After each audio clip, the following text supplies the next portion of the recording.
Now, they are considered a garden menace, but slugs also decimate crops, costing farmers millions of pounds every year. Now, scientists in Norwich are trying to find a new way of controlling them without using chemicals.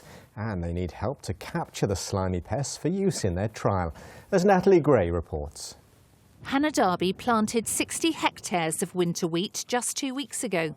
To her dismay, the seeds and young shoots are already being munched by the grey field slug.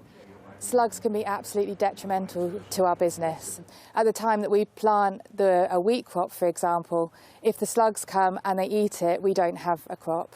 Hannah is one of 27 farmers across the UK taking part in a £2.6 million research programme, rather charmingly called Slimers. She's put 100 traps in an area the size of a football pitch so she can count up the culprits each week. Slugs are arable farming's biggest pest, and it costs the industry about £43 million per year to control them. Now, that's a really big problem, and the thing is that there's only one way that we can control them, and that's with slug pellets. So at the moment what we do is we blanket apply slug pellets all over the field. Meanwhile, in Norwich, scientists at the Agritech Centre and John Innes Centre are collecting the grey field slugs so they can try to develop a wheat that they won't eat.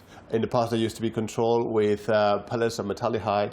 They have been banned because they have they damage the environment. So we are trying to find basically just varieties of wheat that can withstand the damage of the slugs. And they've had some success.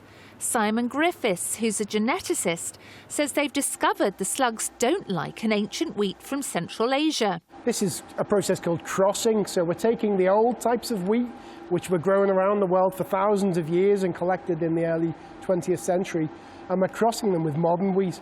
And this is how we transfer the useful characteristics from old wheat into the modern for the benefits of modern farming and consumers. People can help with the trial by signing up as slug scouts. They'll receive containers to collect the slugs and postage-paid envelopes to send them to labs. In the meantime, researchers here are growing their own colony. In this tiny pot, there are about 100 slug eggs, and they'll be adults in about 3 or 4 months' time, and that's when they'll become part of the trial. As for Hannah, she's having to put slug pellets down to guarantee having any wheat at all next July.